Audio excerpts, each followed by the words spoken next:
கோவையில் நடைபெறும் தேர்தல் பிரச்சார கூட்டத்தில் பிரதமர் நரேந்திர மோடி பங்கேற்றுள்ளார்.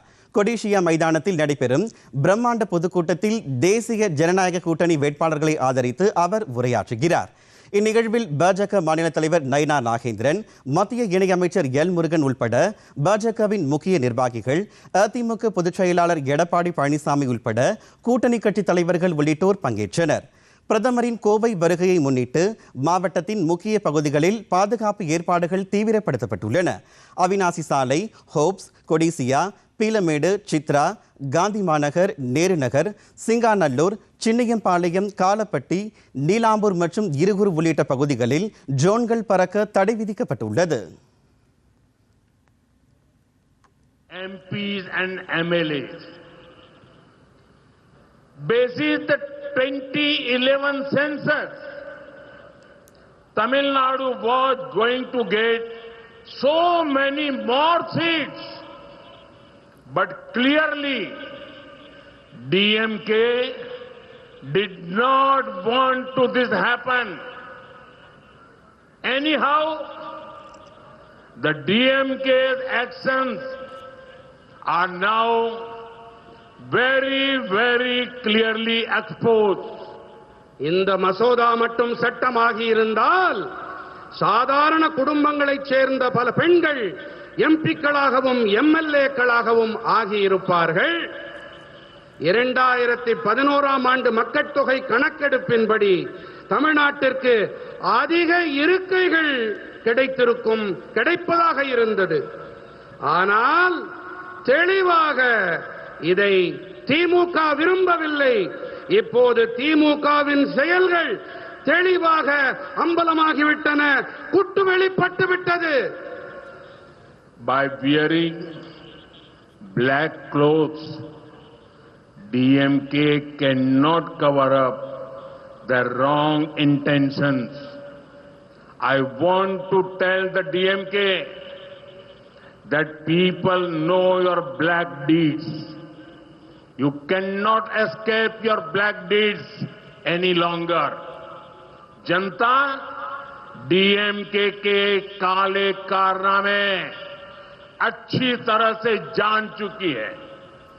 झूठ फैलाने से डीएमके के काले कारनामे छिपने वाले नहीं है.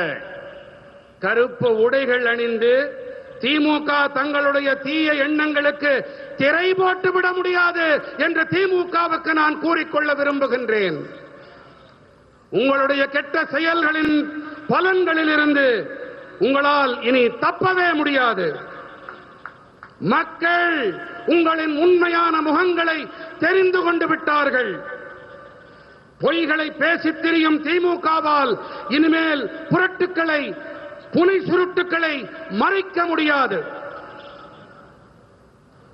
और मैं तमिलनाडु की जनता को एश्योर करता हूं, I assure you all that this is nothing the end of our fight.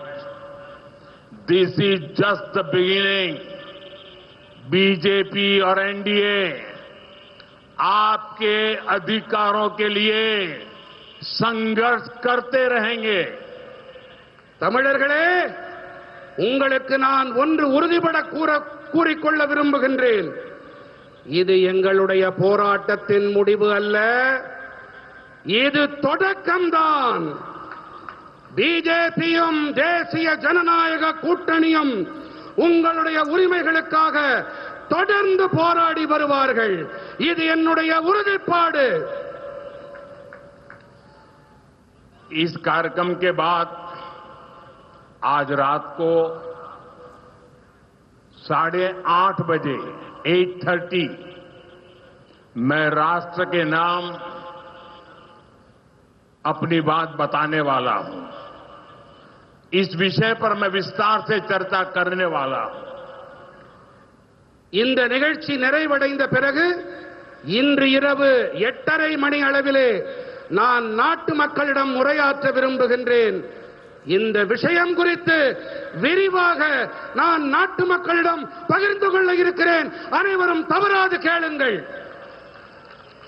Today DMK had no achievement to showcase, no real issues to raise. That is why they resorted to spreading false fears about a reduction in Tamil Nadu seats. DMK had said earlier that current proportional representation must be maintained. और हमने इसी का प्रस्ताव भी दिया था, लेकिन अब इन लोगों ने यू टर्न कर लिया. இன்று பெருமையாக சொல்லிக்கொள்ள திமுகவிடம் எந்த சாதனைகளும் கிடையாது. குற்றம் சொல்ல உண்மையான எந்த பிரச்சனைகளும் இல்லை. அதனால்தான் தமிழ்நாட்டின் இருக்கைகள் குறைப்பு பற்றி பொய்யான பயங்களை பரப்ப தொடங்கி இருக்கின்றார்கள். தற்போது இருக்கும் விகிதாச்சார அடிப்படையிலான பிரதிநிதித்துவம் தக்க வைக்கப்பட வேண்டும் என்று திமுக முன்பு கூறியது. நாங்கள் இதன் அடிப்படையில் தான் மசோதாவை முன்வைத்தோம். ஆனால் அப்போது ஒன்ன சொன்னாங்க, இப்போது மாற்றி பேசுகிறார்கள்.